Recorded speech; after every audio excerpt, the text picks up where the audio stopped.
But I just love the fact that it's only when people want something from you that they want you to be a team player. Now you're choosing money over family. Family comes first. Family didn't come first when you only showed up for Christmas and Dad's birthday. Now family comes first because you want something. I'm just really tired of this double standard that people have of like, you will not be anywhere around when you're needed. But as soon as you need something, everybody else has to drop everything or they're selfish. Now, y'all can go to hell with that. People need to stop assuming that they're the main character in everybody's life. This is an Unsolicited Perspectives YouTube exclusive.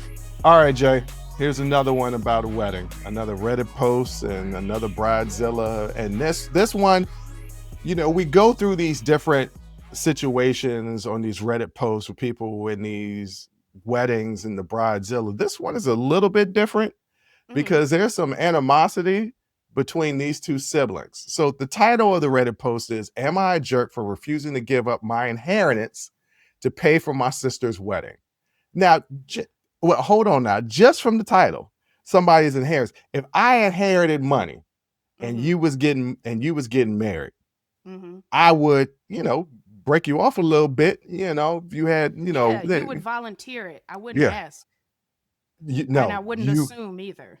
You specifically wouldn't ask. I had to be like, "Hey, Jay, why don't you take a little bit of this money?" I'm good. It was like we eating bologna.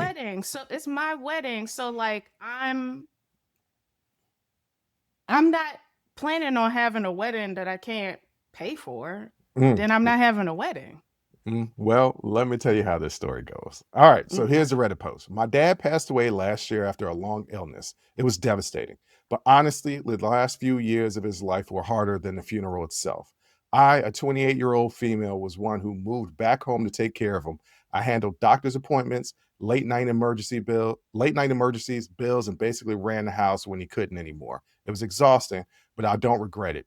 He and I got very close during that time. My sister, a 32-year-old female, on the other hand, lives out of the state. She came back twice in the last year of his life, once for Christmas and once for his birthday.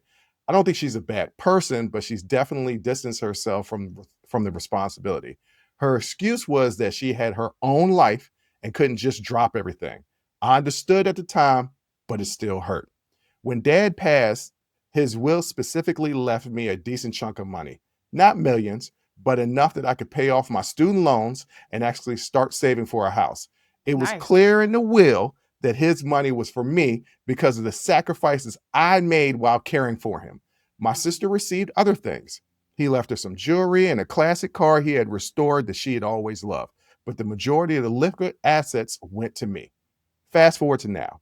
My sister got engaged in May and her fiance is nice enough, but they both have champagne tastes on a beer budget. The wedding they're planning is way out of their price range. Destination resort, designer dress, open bar, huge guest list. I assumed they were going into debt for it, which I thought, hey, that's their choice. But then about a month ago, my sister sat me down and said, "I need your help. Dad would have wanted you to use some of your inheritance to make my wedding special." She wasn't asking for a small loan. She wanted me to hand over $30,000 to cover the venue and the catering. I told her no. I said, "Dad left me that money for a reason, and I'm using it to build stability in my life, not blow it on a party." She immediately got defensive and accused me of being selfish and choosing money over family. Now, my mom has gotten involved. She said, Dad, I know how you feel about that stuff.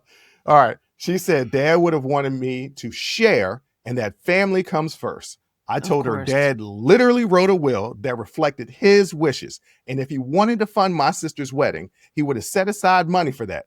Mom keeps saying I'm tearing the family apart. My sister has been telling relatives that I'm punishing her for not being around when Dad was sick, which makes me feel sick to my stomach because it's kind of true. I am resentful, but it also feels unfair that a person who did all the work gets nothing and the one who barely showed up gets rewarded. Some cousins are on her side and have texted me things like, "It's just money, you'll make more," and your dad would have wanted her to have a special day. Others, thankfully, have said it's insane for her to even ask. Yeah. Now my sister says that she won't invite me to the wedding at all And my mom is begging me to reconsider for the sake of peace. But honestly, I can't see myself handing over $30,000 just so my sister can have a fancy Instagram wedding while I put my future on hold. Still, the guilt is eating at me. Am I really the jerk for refusing to share my inheritance with my sister to pay for her wedding? No, because you have your own life and you can't just drop everything. Period. Say it again for the people in the back who didn't want to hear you. You have your own life and you can't just drop everything because your sister is getting married. Here's the thing. Should you be resentful for your sister not helping while your dad was ill and prior to his passing? No, I think you honestly should let that go. Here's the reason why. You volunteered to come home and take care of him. Yes, it was hard for you. It was exhausting, but that was your choice. Okay? Your sister also made a choice. Like, you can't hold your decision to volunteer to do this for your father because she didn't make the same decision. It's not fair for you to hold that against her. Okay? But I just find it interesting. First of all, and this is really going to moms because it's always the mom. Mind your business. Mind your business, first of all. Okay? But I just love the fact that it's only when people want something from you that they want you to be a team player. Right? That it's now you're choosing money over family. Family comes first. Family didn't come first when you only showed up for Christmas and dad's birthday. Now family comes first because you want something? Family didn't come first back then?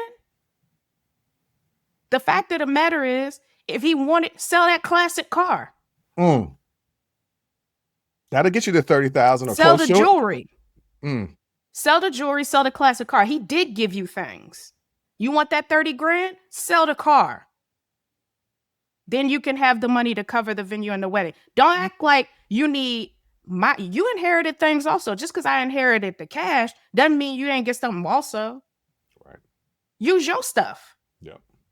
I'm just really tired of this double standard that people have of like, you will not be anywhere around when you're needed.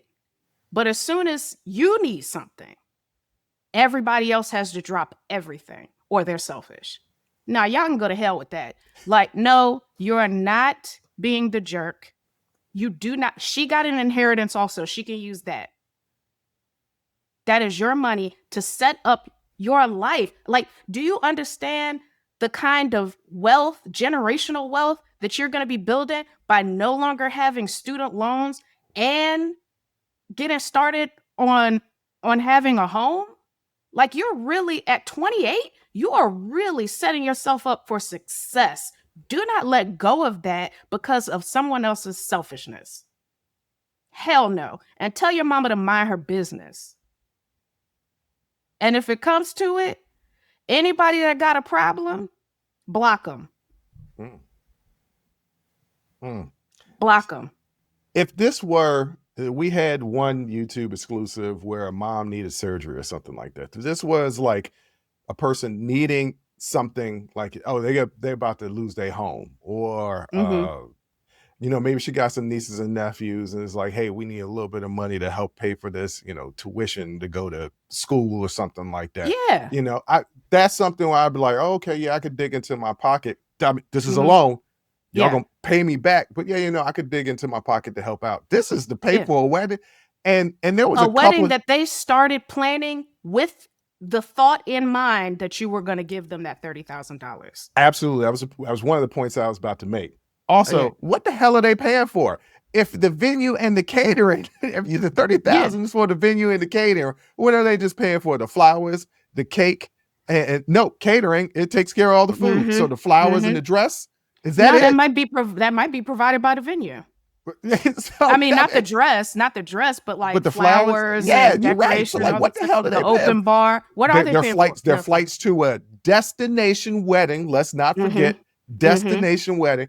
So as I was reading this, a couple of things stood out to me that pointed to what the dynamic of the family might be. Mm-hmm. I think she's daddy's little girl. She said that they were kind of close, but that they grew closer during this. Yeah. Yeah.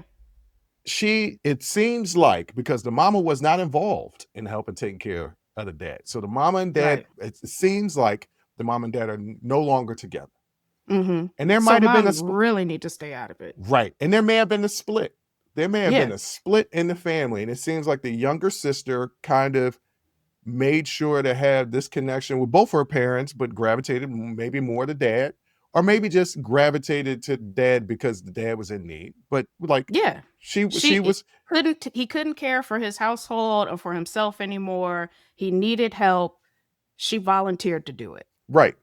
Yeah. And you know, the older sister, maybe through the split of the mom and dad, favor mom. This happens when parents split, right? Like, even when you don't want to choose sides, there's a part of you that chooses a side over another, depending on how they split. It's just human nature, and Mm-hmm.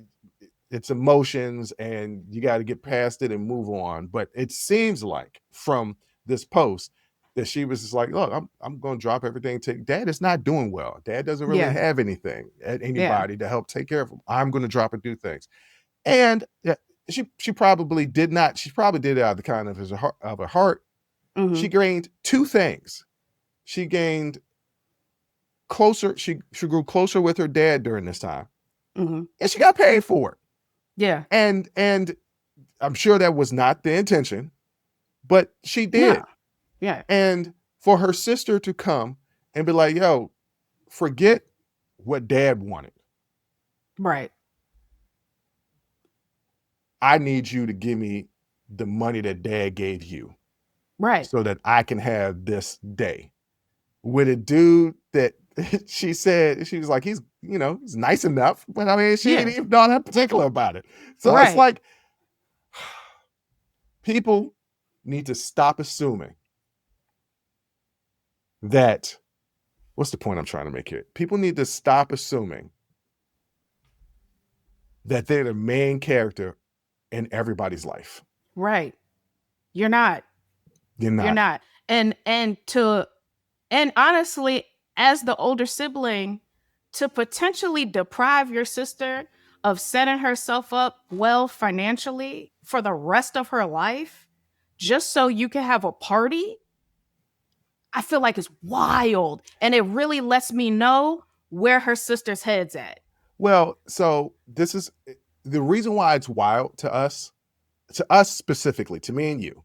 The Mhm. reason why it's wild to us is because we would never do no shit like that to each other. No. But we're not all siblings are like us. We've seen it in our own family, our own extended family, that not all siblings are like us. So sometimes we have to take it out of, damn, I would never do that to my brother and sister, because that's Yeah. just not how I move. Sometimes we Right. got to take it out of that and look at it in a larger context and be like, yo, just because they siblings don't mean that they close, Yeah. you know? Yeah. And I don't know, we can make inferences about, maybe one sister is closer to one parent than the other, this, that, and the third. I think it is probably more of like her sister, the older sister, the 32-year-old, she lives out of state. Maybe she couldn't, due to her Mhm. job or her circumstances, pick up and move back home. Yep, that's Right. true. Maybe since she clearly has champagne taste on a beer budget, she could only afford to come back Christmas and his birthday. Right. Right. And her distancing herself from responsibility. Look, caring for an ill and dying loved one Tough. is hard on every single level. It's hard physically, emotionally, mentally, psychologically, spiritually. It's hard on every level. And so not everybody has the capacity to do it, right? And that's just a fact of life. And I don't think we should hold that against people if they just don't have the capacity to give that much. Maybe she gave what she could, okay? But the fact of the matter is, her sister also received inheritance. She got jewelry and a whole ass car, fully restored classic car that will definitely give you more than that $30,000 that you were looking for. Sell it. If it's really that important to you, then you make some sacrifices. There you go. I made my sacrifices and I got my reward. Now you make some sacrifices to get your reward. Which is this dumbass wedding you want to have to this kind of okay dude. And I'm going to assume that she love him. Okay. But both of y'all are delusional. But like, if she doesn't invite you to the wedding, okay, well, you just saved yourself $30,000. Mm-hmm. Actually more, because you would have had to pay for your flight, hotel accommodations. You would have had to pay for your outfit. I'm sure you'd have to pay for your food and everything while you were there and all of that. So she just saved you a whole hell of a lot of money. Not just that. If she had money left over, don't think her sister won't hit her up at any time for a loan. Oh, if you gave me $30,000, you can get me $1,500. Mm-hmm. Yep. Yeah. Don't think it would be over. Nah. And it's just money you'll make more. Everybody needs to get out of my face. The privilege of certain people to think money grows on trees. Money don't grow on trees. And this idea that you'll make more. Yeah, if you're lucky and you're privileged, you can make more, but that doesn't mean that makes up for what you lost. You just might be trying to recover what you already spent. You in the hole, trying to dig yourself out of a hole. Who the wants to be in the damn hole all the time? If the guilt is really eating you up to the point where you are actually considering using this money for your sister's wedding, that's fine. But it's a loan. It's a loan. You ain't never gonna get that. She got back. To pay that back. And if she get it in writing, because if she don't, take her to court. Y'all stop playing. Just because listen. Just because it's family, when money involved, don't play. If you want to do it, I'm telling you not to do it, and don't go to that wedding either, because these are people who clearly don't have your best interests at heart. They clearly don't care about you. So, but if the guilt is eating you, and I understand that feeling, it's a loan and get it in writing. And both her and the okay dude have to sign it. They're both responsible for that promissory note. And if they don't pay you, take them to court and get that classic car. Ladies and gentlemen, that's cold. Ladies and gentlemen, what do you guys think? Is she a jerk for not loaning her sister $30,000 to help her pay for her wedding that her dad left her in inheritance? Go ahead and drop a comment down in the comment section and we're going to get at you. Join the conversation and follow the Unsolicited Perspectives podcast on Apple, Spotify, or wherever you get your audio podcasts.